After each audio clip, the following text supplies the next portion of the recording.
of things in and be afraid to express for the need to please. And I'm sure a lot of survivors that are working on thriving are working on this much needed topic.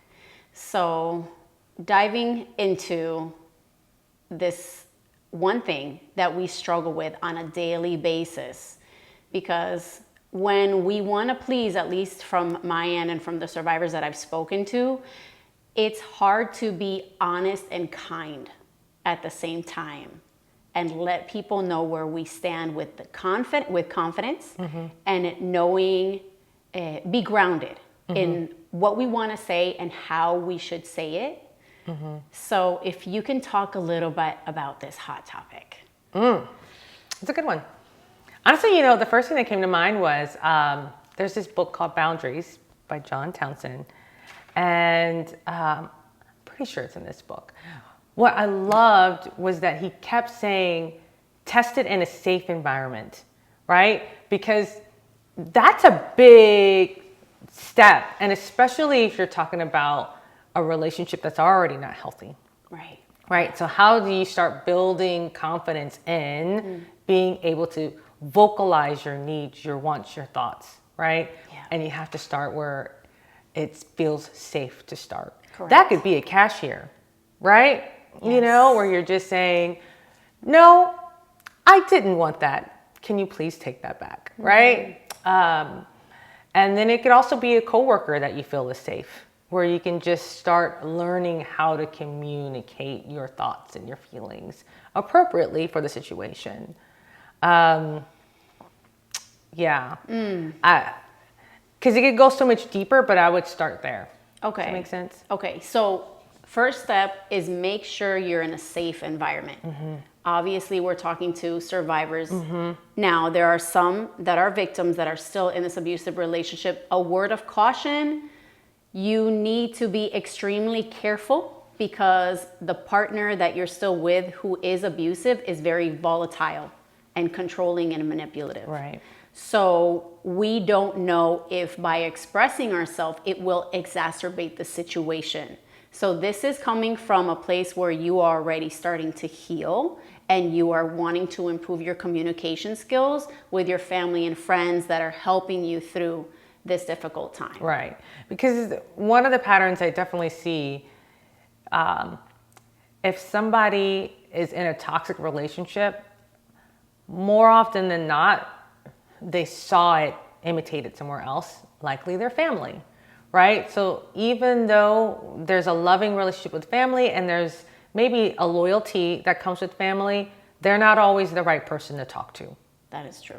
So that's why I say find somebody that's safe. So even if it's not in that relationship dynamic, you need to start somewhere where your skills can actually be honored, respected, and honed, right?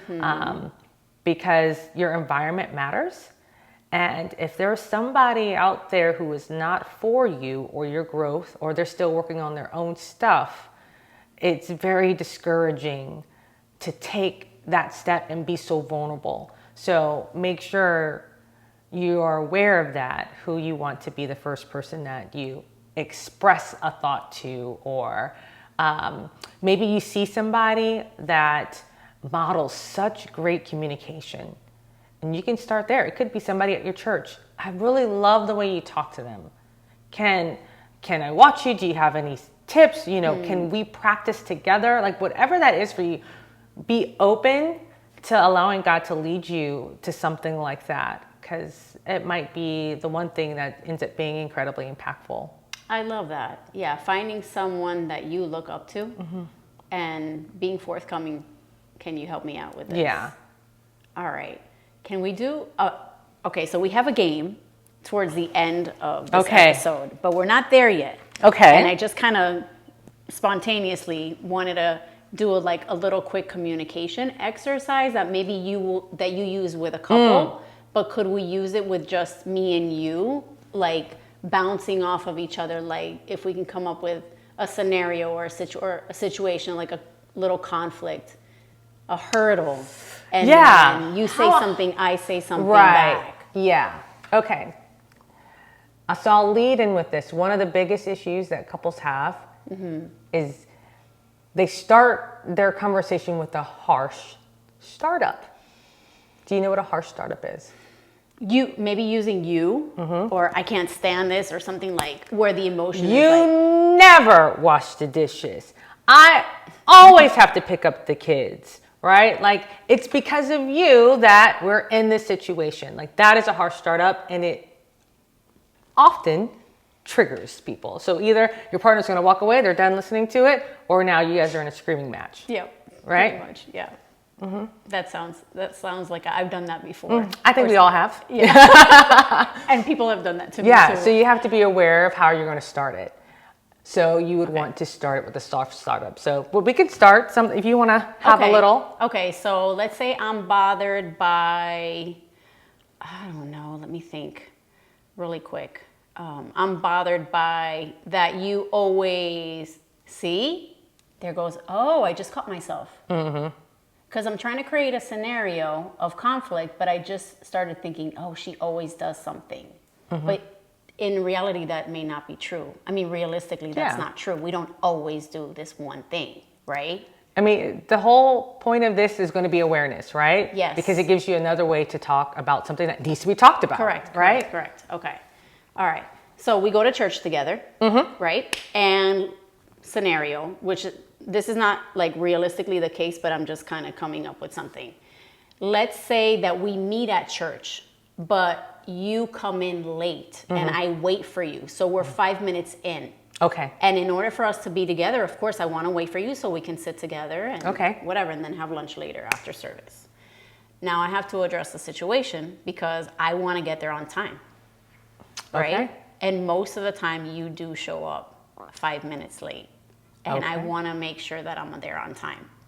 So I'm going to go for it. Okay, now I'm going to go first. I'm like, hey, girl, okay, I made it. Hey, Meisha. Okay, you ready to go? Let's go. Come on. We're already 5 minutes late. Like, that's what I would normally do. That would be my go-to. Like, oh my gosh, we're okay, late again. you switch. So you say, hey. Okay. Hey, Meisha. Yay. We're going to church. Why are you always late? I'm so stressed out. I wanted to be there 5 minutes ago. You do this all the time. I'm not always late. That's you not true. are. That's not true. I'm tired of this. Like, I really want us to have a good day and have lunch, but it feels like you ruin it every time. Really? I ruin it? Yes. What's 5 minutes? It's not a big deal. The worship team goes on for like 20 minutes. It is a big deal to me. Okay. Dang, let's go. Yeah. I don't know. Was this like pretty good acting? I'm going to give us a high five. A 10. Okay. 10 stars. Okay. Yes. So let's do what a soft startup would be. Okay. Just really quick, I want to tap into my feelings. Sure. Because I value our friendship. And then now I'm going to walk into church feeling like some kind of way. I'm going to feel bad because we just got into a spat. So I'm going to now listen to the message that Pastor Lee. You're going to be all struggling because you've been in your feelings, right? Yeah. Okay, and that happens. But go back to, I don't want to sidetrack So now let's do what a soft startup, okay? Okay. So, hey. So you want me to do it to you? Yeah. All right. Hey, girl. We got to go to church. Oh, see, no. I didn't do a Just say, soft hey, startup. girl. Okay. I'm with you. Hey, girl, let's go. Come on. Hey, I really want to talk to you about something that has me feeling like not as respected as I would like to. And I know that's not how your intentions. I know we're already running late. Can we talk about this after service during lunch? Like, would you be open to that? Or should we just be late now and just have a quick conversation? Like, what would be your preference? Oh, okay. So give me the option to make that decision. Because you want to make sure you're telling me how you feel right in the moment instead of holding it in, right? Okay. All right. That makes sense. So you're like, hey, just starting slow, but letting me know how you feel. And maybe I know that you might get in your head and we have to go to service. And if we just talked about it sooner, you'll feel better. Or you might be like, no, I'm good. Let's talk about it at lunch. Okay. Right? Okay. Well, knowing me, I would want to know like right now. Yeah. So, all right. So let's continue like a quick conversation. You know what? Our friendship's important. It's okay. They're still going to be singing, but I want to make sure she's good and I'm good when we walk in. So I would do it like this. So if you said, okay, let's let's talk about it now. So I'm like, okay. And I would say, I really had a hard time wanting to share this with you because I really value our friendship. Right. And also you need to know that I'm a stickler for being on time. Mm-hmm. So it really kind of hurts my feelings, and I feel like all this build up, and I don't really know the best way to handle it, and I didn't know how to talk to you about it. Like, you know, what are your thoughts? Yeah, what are your thoughts? Okay, so bring it back to me.